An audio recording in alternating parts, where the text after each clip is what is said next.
আমরা আবৃত্তি একাডেমি পরম্পরার যে কজন সদস্য আছেন তাদের কাছেই শুনব রূপসী বাংলার বিভিন্ন কবিতা, এবং আমার কাজ হচ্ছে রূপসী বাংলার কবিতাকে একটুখানি অন্যভাবে দেখার চেষ্টা করা। আমরা যেভাবে পড়েছি, আমরা যেভাবে উচ্চারণ করেছি, যেভাবে ভেবেছি, ঠিক সেইভাবেই যদি না ভেবে একটু অন্যভাবে ভাবার চেষ্টা করি তাহলে কি হয়। এটা আমি আপনাদের একবারও ভাবতে বলছি না, আমি আমার অনুভবটা, আমি আমার ভাবনাটা আপনাদের কাছে পৌঁছে দিচ্ছি।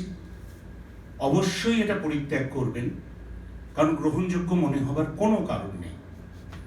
কারণ যেভাবে আমরা শুনেছি, যেভাবে আমরা অভ্যস্ত, যেভাবে আমরা কমফোর্ট জোনে থাকি, তার বাইরে আমরা যাব না, যাওয়ার কোনো প্রয়োজন নেই। তাহলে মস্তিষ্কের ওপর একটা আঘাত আসে। আমরা শুরু করব প্রথমে চৈতালি। বাংলার মুখ আমি দেখিয়াছি, তাই আমি পৃথিবীর রূপ খুঁজিতে যাই না আর। অন্ধকারে জেগে উঠে ডুমুরের গাছে চেয়ে দেখি, ছাতার মতো বড় পাতাটির নিচে বসে আছে ভোরের দোয়েল পাখি। চারিদিকে চেয়ে দেখি পল্লবের স্তূপ, জাম, বট, কাঁঠালের, হিজলের, অশ্বথের করে আছে চুপ। ফণিমনসার ঝোপে সটি বনে তাহাদের ছায়া পড়িয়াছে।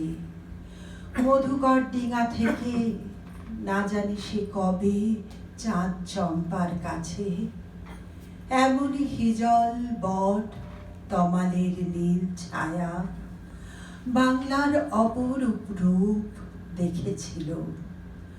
বেহুলাও একদিন গারুড়ের জলে ভেলা নিয়ে কৃষ্ণা দ্বাদশীর জ্যোৎস্না যখন মরিয়া গেছে নদীর চড়ায়, সোনালি ধানের পাশে অসংখ্য অশ্বত্থ বট দেখেছিল। হায়, শ্যামার নরম গান শুনেছিল। একদিন অমরায় গিয়ে ছিন্ন খঞ্জনার মতো যখন সে নেচেছিল ইন্দ্রের সভায়, বাংলার নদী, মাঠ, ভাট ফুল ঘুঙুরের মতো তার কেঁদেছিল পায়। এখানে দেখুন, একটা অসাধারণ কথা আমরা পড়ছি, বাংলার মুখ আমি দেখিয়াছি, তাই আমি পৃথিবীর রূপ খুঁজিতে যাই না আর। অর্থাৎ বাংলাদেশের মধ্যেই জীবনানন্দ সমস্ত পৃথিবীকে খুঁজে পাচ্ছে। এখানে একটা কথা একটু বলতে ইচ্ছে করছে, যেটা পার্থপ্রতিম পানও বললেন, যে জীবনানন্দের কবিতাকে আমরা কিভাবে ব্যাখ্যা করছি, তাকে আমরা রূপসী বাংলার কবি বলছি। রবীন্দ্রনাথ স্বয়ং তাকে বলছেন জীবনানন্দের কবিতা চিত্ররূপময়। বিশেষ করে রূপসী বাংলার কবিতাকে চিত্ররূপময় বলছেন, এবং কেউ বলছেন পরাবাস্তববাদী, কেউ বলছেন তিনি নির্জনতা প্রিয় ইত্যাদি প্রভৃতি। জীবনানন্দ স্বয়ং বলছেন, কবিতার কথা গ্রন্থে বলছেন, আমার কবিতা সম্পর্কে যা যা এতদিন বলা হয়েছে তার সমস্ত বিশেষণগুলি আমার কোনো একটি কবিতার সম্পর্কে খাটে, বা কোনো একটি কবিতার কোনো একটি পংক্তি সম্পর্কে খাটে, আমার সমগ্র কাব্যগ্রন্থ সম্পর্কে নয়। তাই যদি হয়, তাহলে জীবনানন্দকে আমরা কি করে বলছি রূপসী বাংলার কবি? কি করে বলছি তিনি নির্জনতার কবি? তিনি কি ঐতিহাসিক কবি নন? তার রূপসী বাংলায় কি আমরা ইতিহাস পাচ্ছি না? আমরা ভূগোল পাচ্ছি না? আবার একটা বিপ্রতীপ, যাকে আমরা বলি ব্যজস্তুতি অলঙ্কার, সেটাও কি দেখতে পাচ্ছি না? আমি ছোট্ট একটা উদাহরণ দিচ্ছি। আমরা এখানে বেহুলার কথা পাচ্ছি। বেহুলা মানে কি? কোন সময়ের কথা? চাঁদ সদাগরের সময়ের কথা। বেহুলাও একদিন গাঙুরের জলে ভেলা নিয়ে কৃষ্ণা দ্বাদশীর জ্যোৎস্না যখন মরিয়া গেছে নদীর চড়ায়, তিনি কি করেছিলেন? সেখানে তার স্বামীর মৃতদেহকে নিয়ে কলার মান্দাসে করে তিনি স্বর্গে যাচ্ছেন, মনসার কাছ থেকে বর প্রার্থনা করবেন তার স্বামীর মৃতদেহ ফিরিয়ে দেবার জন্য। গাঙুর নদী কত বড়? 285 কিলোমিটার। তিনি সেখান থেকে কোথায় এসছেন? তিনি গাঙুরের জলে ভাসতে ভাসতে এসছেন ভাগীরথী নদীতে। ভাগীরথী নদী বহমান হয়েছিল তখন আজকে যেটা আদিগঙ্গা বলি সেই পথে। আদিগঙ্গার পথে গিয়ে তিনি বিদ্যা ধরিতে পড়েছিলেন, মানে ভাগীরথী নদী, এবং সেই পথে যাত্রা করেছিলেন বেহুলা। সুন্দরবনের কাছে গিয়ে নেতা ধোপানির ঘাটে যখন তিনি দাঁড়িয়েছিলেন, তখন মনসার অনুচরী বা সাথী বা সহচরী নেতা ধোপানি তাকে নিয়ে গিয়েছিল স্বর্গে, এবং সেই স্বর্গে সেখানে বসে আছেন কারা? স্বয়ং ব্রহ্মা, স্বয়ং মহেশ্বর, স্বয়ং বিষ্ণু, এবং বসে আছেন দেবরাজ ইন্দ্র, বসে আছেন ইন্দ্রাণী। তাহলে নেতা দোপানির ঘাটটা কোথায়? সেটা সুন্দরবনের কাছাকাছি কোনো অঞ্চলে। তার মানে স্বর্গের দেবতারা কি সুন্দরবনে স্বর্গ বসিয়েছিলেন? এবং সেইখানে যখন স্বামীর মৃতদেহ রেখে বেহুলা ছিন্ন খঞ্জনার মতো নাচছে, আমাদের মাস্টারমশাইরা কেউ কেউ বলেছিলেন তিনি আনন্দে নৃত্য করছেন, তাই কি? ছিন্ন খঞ্জনা যখন তীরের আঘাতে ফালা ফালা হয়ে যাচ্ছে, তার মৃত্যু যন্ত্রণা যখন তাকে গ্রাস করছে, ঠিক সেই সময় ক্যাবারে ডান্সারের মতো নাচতে হয়েছিল বেহুলাকে। এবং সেইখানে খুশি হয়েছিলেন ব্রহ্মা, বিষ্ণু, মহেশ্বর। মনে পড়ছে না দ্রৌপদীর বস্ত্রহরণের কথা? মনে পড়ছে না সেখানে বসে আছে দ্রোণ, কৃপাচার্য, সমস্ত বিদুর, সমস্ত বরিষ্ঠ ব্যক্তিত্বরা? তারা যেমন চুপ করেছিলেন, এখানে সেই দেবতারাও চুপ করেছিলেন। ইন্দ্র খুশি হলেন, খুশি হয়েছিলেন দুর্যোধন, দুঃশাসন, এবং মনসাকে অনুরোধ করলেন, তুমি চাঁদ সদাগরের প্রাণ ফিরিয়ে দাও। মনসা বললেন, দেব, যদি চাঁদ সদাগর আমাকে পুজো করে। সে কথা দিলেন। বেহুলা 17 বছরের একটি মেয়ে, তিনি বললেন, আমি চাঁদ সদাগরকে দিয়ে, আমার শ্বশুরকে দিয়ে আমি পুজো করাবো, তুমি আমার স্বামীর প্রাণ ফিরিয়ে দাও। বলে, তোমার স্বামীর প্রাণ ফিরিয়ে দেব, যে সপ্তডিঙা মধুকর আমি কালীদহে ডুবিয়ে দিয়েছিলাম সেটা ফিরিয়ে দেব, তোমার ভাসুরদের পুনর্জীবিত করব, তুমি চাঁদ সদাগরকে দিয়ে আমার পূজা করাও। ফিরে এলেন বেহুলা। 17 বছরের কিশোরীর চোখের জলের কাছে হার মানলেন, যিনি একদিন বলেছিলেন, যে হাতে পুজেছি আমি শিব সুলবানি, সে হাতে না পুজিব চ্যাংমণি কানি। শর্ত দিলেন, মাথার উপর থাকবে আমার চাঁদোয়া, আমি পেছন ফিরে বা হাতে একটি ফুল ছুঁড়ে দেব মনসার মূর্তির ওপর। মনসা দূর থেকে খবর পাঠালেন, তাতেই হবে। কি করে খবর পাঠালেন? মোবাইল ফোনে, ট্রাঙ্ক কলে, টেলিগ্রামে? কিভাবে খবর পাঠিয়েছিলেন তিনি? আমাদের ভাবতে শেখান এভাবে জীবনানন্দ দাশ। শুধুমাত্র পড়বার আনন্দে পড়ে গেলে আমরা কখনোই বুঝবো না, একদিন অমরায় গিয়ে ছিন্ন খঞ্জনার মতো যখন সে নেচেছিল ইন্দ্রের সভায়, বাংলার নদী মাঠ ভাটপুর ঘুঙুরের মতো তার কেঁদেছিল পায়। ঘুঙুর কাঁদে, ঘুঙুর যখন শব্দ করে নৃত্যের তালে তালে, সে আহত হয়, সে ব্যথা পায়। সমস্ত বাংলা সেদিন ব্যথা পেয়েছিল তার অসম্মানে। মহাভারতের বরিষ্ঠ নাগরিকরা ব্যথা পাননি, বরিষ্ঠ দেবতারা ব্যথা পাননি। একটি কিশোরীর লাঞ্ছনাকে উপভোগ করেছিলেন জীবনানন্দ। এই কবিতায় যদি সেদিকে ইঙ্গিত করেন বলে আমি মনে করি, খুব কি অপরাধ করব? বিচারক আপনারা। অশোক। তোমার যেখানে সাধ চলে যাও, আমি এই বাংলার পারে রয়ে যাব। দেখিব কাঁঠাল পাতা ঝরিতেছে ভোরের বাতাসে, দেখিব খয়েরি দানা শালিখের সন্ধ্যায় হিম হয়ে আসে। ধবল রোমের নিচে তাহার হলুদ ঠ্যাং ঘাসে অন্ধকারে নিচে চলে একবার দুইবার, তারপর হঠাৎ তাহারে বনের হিজল গাছ ডাক দিয়ে নিয়ে হৃদয়ের পাশে। দেখিব মেলি হাত সকরুণ, সাদা শাখা ধূসর বাতাসে শঙ্খের মতো কাঁদে। সন্ধ্যায় দাঁড়ালে সে পুকুরের ধারে, খই রঙা হাঁসটিরে নিয়ে যাবে যেন কোন কাহিনীর দেশে। পর্ণ কথার গন্ধ লেগে আছে যেন তার নরম শরীরে। কলমি দামের থেকে জন্মেছে সে যেন এই পুকুরের নীরে।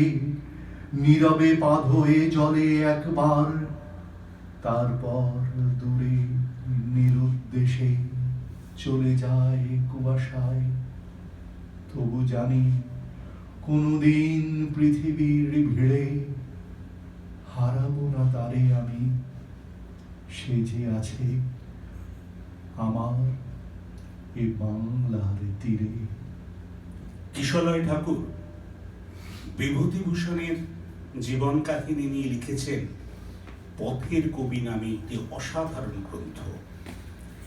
সেখানে তিনি দেখিয়েছেন পথ চলার ফাঁকে ফাঁকে বিভূতিভূষণ বন্দ্যোপাধ্যায় কি করে বাংলাদেশের প্রতিটি ধূলিকণা, প্রতিটি গাছপালা ইন্দিরা ঠাকুরানীদের চিনে নিচ্ছেন।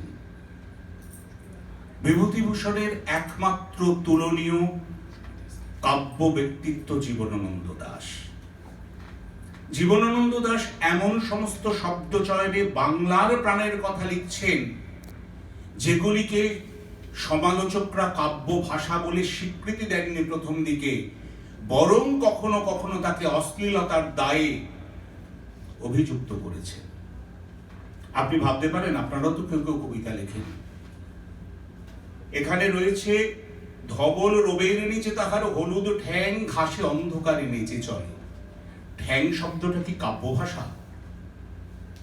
কি মনে হয়?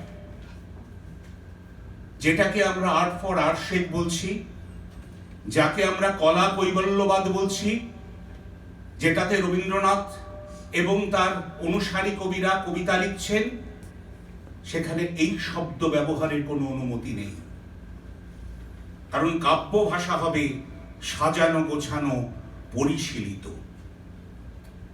এখানে যখন হলুদ ঠ্যাঙের কথা আসছে, সেটা মাটির গন্ধ মাখা একটা শব্দ, একটা কথ্য ভাষার শব্দকে ব্যবহার করছেন তিনি একটি 22 মাত্রার অক্ষরবৃত্ত চালের কবিতায়।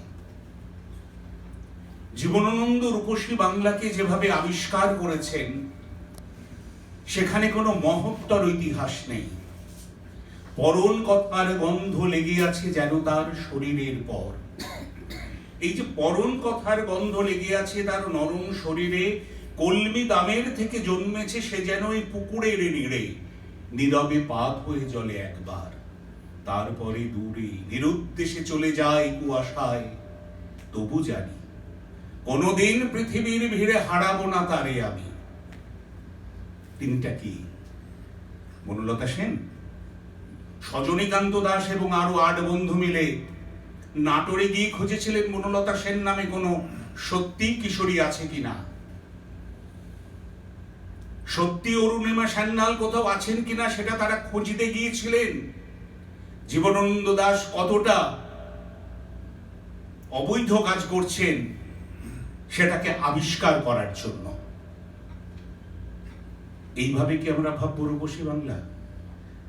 আমরা কি রূপসী বাংলার গন্ধটা সারা শরীরে বাঁকবো না, শুধু কি কণ্ঠ দিয়ে উচ্চারণ করব? একটু ভেবে দেখুন। প্রশ্নটা আবার আপনাদের জন্য, পরের জন্য।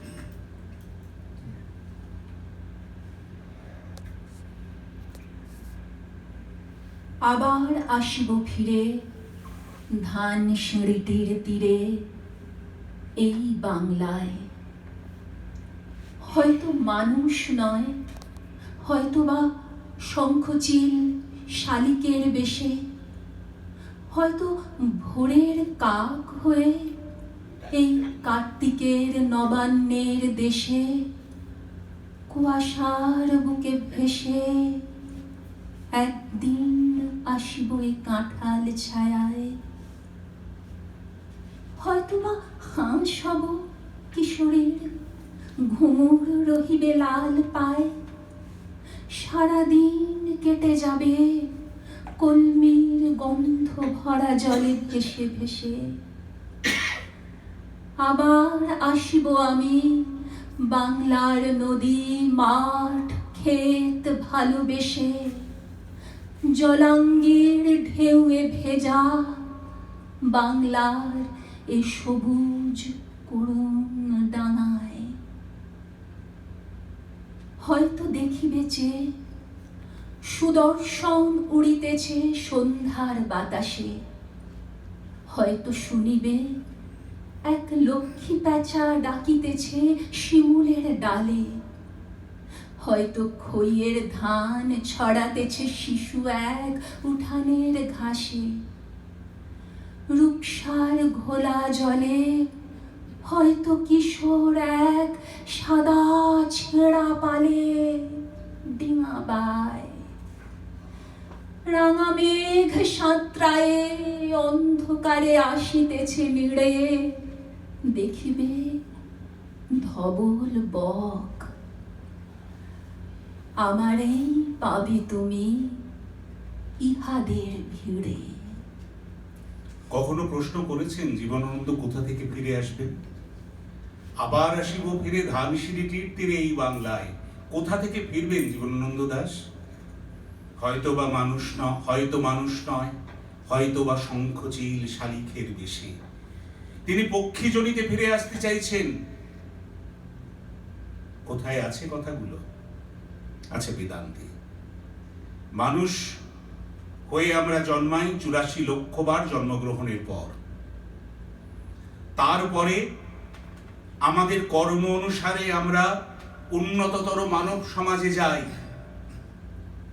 বামাখ্যাপার গল্প যদি আপনারা জানেন, দেখবেন তার আশেপাশে 24টা কুকুর ঘুরত। তাদের মধ্যে লালু, ভোলু এরকম অনেক নাম ছিল। তারা অনেক উচ্চকোটির সাধক ছিলেন। সাধনার কোন একটা পর্যায়ে তাদের পতন হয়েছিল, তাই তারা তির্যক জনিতে জন্মগ্রহণ করেছিলেন। কিন্তু সেই ছিল তাদের শেষ জন্ম। তাদের মৃত্যুর পর তারা এই পৃথিবীতে এই দেহ ধরে ফিরে আসবে না, এটাই বলেছিলেন বামাখ্যাপা। কবি বলছেন আবার ফিরবো তিনি, আবার ফিরতে চান তিনি, কখনো শালিক হয়ে, কখনো হাঁস হয়ে, কখনো শঙ্খচিল হয়ে। তার মানে বারে বারে তিনি জন্মান্তরের পথে যাচ্ছেন। জীবনানন্দ সত্যিই কি জন্মান্তরকারী? একটা ছোট্ট লেখা পড়ি জীবনানন্দের কথা। পাবেন কোথায়? কবিতার কথা বইতে।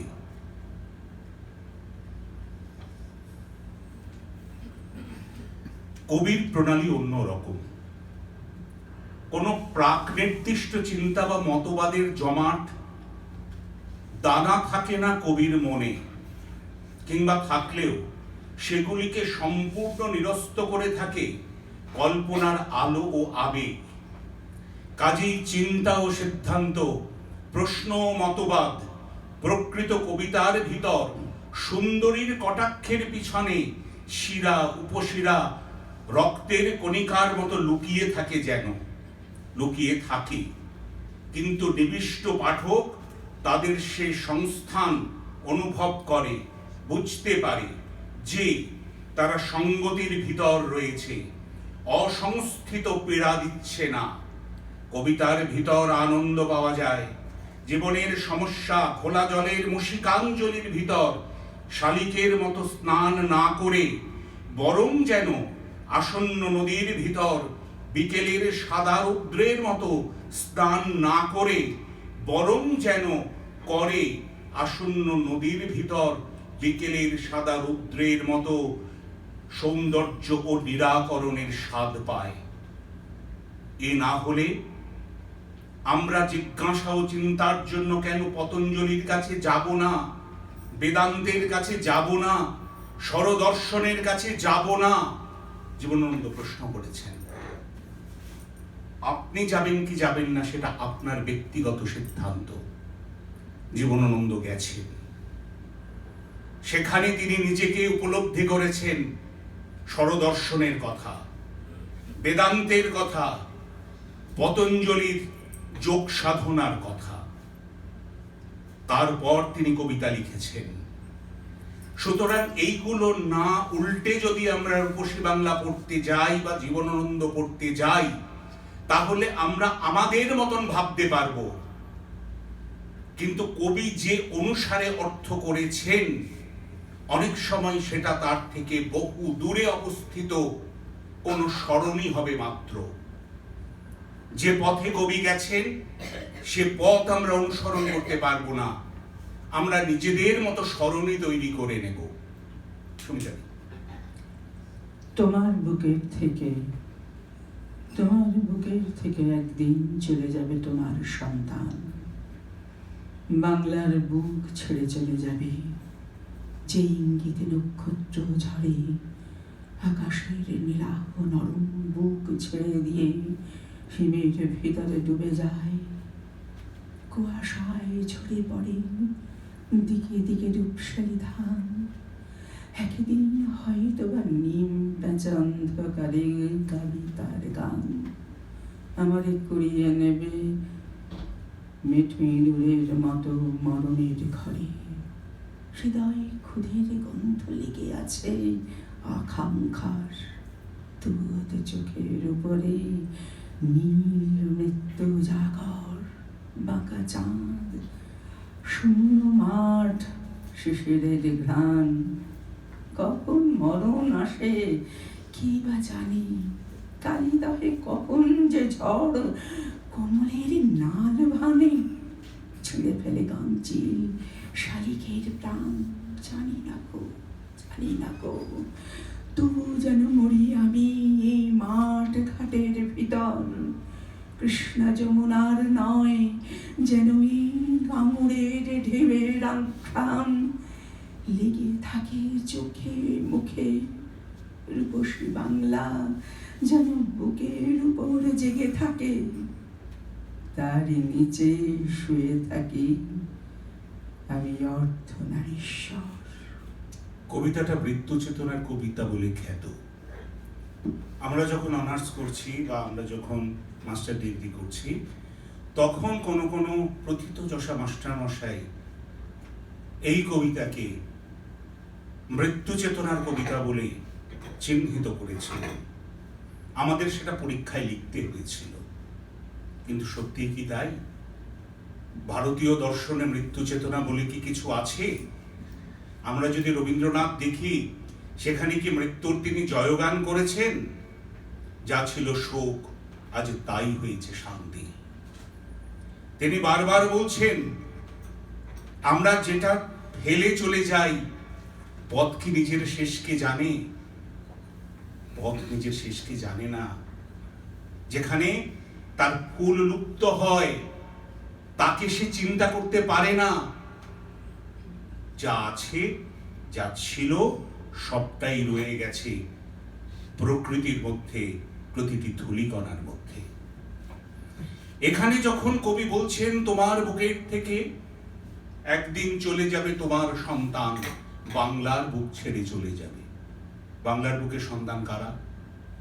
আমি আপনি যেমন বাংলার সন্তান, তেমনি প্রতিটি গাছ, প্রতিটি মাঠ, প্রতিটি পুকুর, প্রতিটি ঘাস, প্রতিটি পাখি, প্রতিটি পশু বাংলার সন্তান। এবং এটা চরম সত্য, যেখানে জন্ম হয়েছে সেখানে মৃত্যু হবে, অর্থাৎ দেহ ছেড়ে চলে যাওয়া হবে। কিন্তু দেহ ছেড়ে চলে যাওয়াই কি মৃত্যু? কি বলে ভারতীয় দর্শন? না, অন্যতর লোকে যাওয়ার কথা। আপনারা যারা এখানে ব্রাহ্মণ সন্তান আছেন, যারা নিয়মিত গায়ত্রী করেন, ভূ ভূর্ভ ভব ইত্যাদি ইত্যাদি, এটা 7 লোকের ছবি এই ভূ ভূর্ভ ভবতে আছে। সেই 7 লোকে আমাদের পরিক্রমা করতে হয়। যদি স্বাভাবিক জীবন মৃত্যুর ইতিহাস ধরি, 60,000 বছর পর্যন্ত সময় লাগতে পারে। আবার আমরা যদি বিশেষ পদ্ধতি অনুসরণ করে জীবনচর্যা অবলম্বন করি, তাহলে 1 জন্মে মুক্তির কথা বলা আছে ভারতীয় দর্শনে। পড়ুন বিবেকানন্দ, তার বাণী ও রচনাগুলি উল্টান। তিনি ফুটবল খেলতে বলছেন গীতা না পড়ে। কেন? মস্তিষ্ককে আগে চালনা করুন, আপনার চেতনাকে আগে জাগ্রত করুন, কতগুলি নির্দিষ্ট ধ্যান ধারণার মধ্যে বদ্ধ থাকবেন না। যখন জীবনানন্দ বলছেন রূপসী বাংলা যেন বুকের উপর জেগে থাকে, রূপসী বাংলা কি মৃত? প্রতি মুহূর্তে জীবনের স্রোত বয়ে যাচ্ছে তার উপর দিয়ে। তারই নিচে শুয়ে থাকি যেন আমি অর্থনারীশ্বর। কাকে বলে অর্থনারীশ্বর? সদাশিব এবং প্রথম শক্তির মিলন যেখানে সংগঠিত হয়, যাকে বলে বিপরীত মিলন, যার থেকে সমগ্র বিশ্ব চেতনার উদ্ভব, প্রতি মুহূর্তে যেখানে সৃষ্টি হয়ে চলেছে, সেই বিপরীত মিলনের মধ্যে কবি জেগে থাকতে চান। মৃত্যুর পর যে জীবন আসবে, কবি সেটাই উল্লেখ করেছেন এই কবিতায়, অত্যন্ত রহস্যময় ভাবে, অত্যন্ত পরিশীলিত ভাবে, অত্যন্ত সাংকেতিক ভাষায়। কায়া তরুবর পঞ্চমী ডালো চঞ্চল চিয়ে পৈঠ্য কালো, যেমন সাংকেতিক ভাষায় লেখা বজ্রযানী বৌদ্ধদের একটা সংকেত। কায়ারূপ তরুবর 5 তার ডাল, চঞ্চল চিত্তে পশে আসি কাল, তেমনি জীবনানন্দের এই কবিতাও সেই রহস্যময় সংকেতে ভরা। উপযুক্ত অধিকারী ছাড়া এই সংকেত ভেদ করা সাধ্য আমার মতন খুব সাধারণ পাঠকের নেই। আপনাদের আছে কিনা? আপনারা ভেবে দেখুন। রবীন্দ্র, কোনদিন দেখিব না তারে আমি, হেমন্তে পাকিবে ধান, আষাঢ়ের রাতে কালো মেঘ নিংড়াই সবুজ বাঁশের বন, গেয়ে যাবে উচ্ছ্বাসের গান সারা রাত। তবু আমি সাপ চড়া অন্ধ পথে বেনু বনে, তাহার সন্ধান পাব না কো। পুকুরের পাড়ে সে যে আসিবে না কোনোদিন হাসিনের সাথে, সে কোনো জ্যোৎস্নায় আর আসিবে না, আসিবে না কখনো প্রভাতে।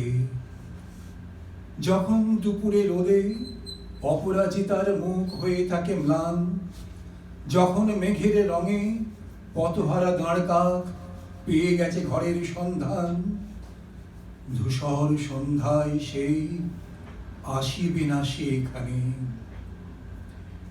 এখানে ধুন্ধুল লতাতে জোনাকি আসিবে শুধু, ঝিঝি শুধু সারা রাত কথা কবে ঘাসি আর ঘাসে।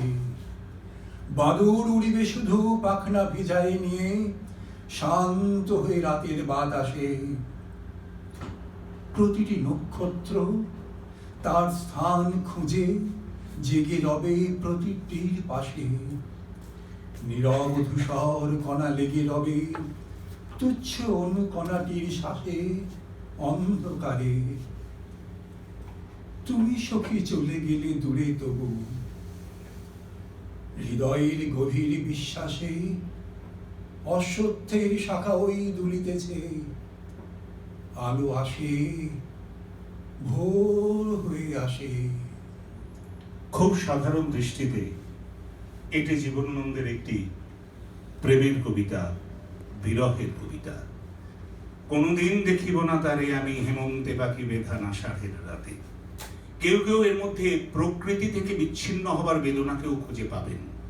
বরিশাল থেকে তিনি যখন চলে এলেন কলকাতায়, আবার বরিশালে ফিরে গিয়ে সেই ফেলে আসা স্মৃতি, ফেলে আসা ইতিহাসকে তিনি খুঁজে পাবেন না। কিন্তু কবিতাটা যদি খুব মন দিয়ে পড়েন, খুব ভালোভাবে পড়েন, দেখবেন যে জীবনানন্দ বরিশাল থেকে কলকাতায় এসেছিলেন, সেই জীবনানন্দ আবার বরিশালে ফিরে গেলেও যিনি বরিশাল ত্যাগ করেছিলেন সেই জীবনানন্দকে আর পাওয়া সম্ভব নয়। কোনোদিন দেখিব না তারে আমি, হেমন্তে পাকিবে ধান আষাঢ়ের রাতে, কালো মেঘে নিন্দাই সবুজ বাঁশের বন, গিয়ে যাবে উচ্ছ্বাসের গান সারা রাত। তিনি আর সেই গান শুনতে পাবেন? তিনি কলকাতায় এসে সিটি কলেজে পড়াচ্ছেন, তিনি বিজয় কৃষ্ণ গার্লস কলেজে পড়াচ্ছেন, তিনি বরিশালে ব্রজমোহন কলেজে পড়াচ্ছেন, বিভিন্ন জায়গায় তিনি বিভিন্ন রকম। প্রসঙ্গত একটু অন্য কথা বলি, শম্ভু মিত্র মশাইকে একবার জিজ্ঞাসা করেছিলেন কোনো এক উৎসাহী শ্রোতা দর্শক যে এই কবিতাটা তো আপনি আগের বারই বললেন, আবার এইবার বলছেন কেন? একই কবিতা বারবার কেন বলছেন? বলছে, সত্যি কি আমি একই কবিতা বলছি? আমি 24 ঘন্টা আগে যে শম্ভু মিত্র ছিলাম, 24 ঘন্টা পরে কি আমি সেই শম্ভু মিত্র আছি? সেই অনুভবের থেকে কি আমি যে কবিতা লেখা হয়েছে 100 বছর আগে, সেই কবিতাটিকে আমি ধরতে পারছি? না প্রতি মুহূর্তে কবিতাটা আমার থেকে দূরে সরে সরে যাচ্ছে? আমি যতবার বলছি ততবার একটা নতুন কবিতা বলছি, নতুন ভাবে বলছি। ঠিক সেই কারণে যে জীবনানন্দ ফিরে এসেছেন বাংলা ছেড়ে কলকাতায়, যিনি ঘুরে বেড়াচ্ছেন টেরিটি বাজারে, যিনি দেখছেন একটি লোল নিগ্রহ প্রায় পাইপ পরিষ্কার করতে করতে লিবিয়ার জঙ্গল মনে করছে কলকাতাকে, তারা পোশাক পরছে অতি বৈতনিক, আনুপূর্বিক, লজ্জাবশত, সেই জীবনানন্দ কি বাংলাদেশে ফিরে গিয়ে তার ফেলে আসা বাংলা রূপটাকে আবার নতুন করে গ্রহণ করতে পারবেন? আপনারাই বলুন। আমার বলা এখানে শেষ, রূপসী বাংলাও এখানে শেষ। এবার আমাদের অন্য পর্যায়ে আর খুব সামান্য বাকি আছে, 8টা বাজে, খুব সামান্য আমাদের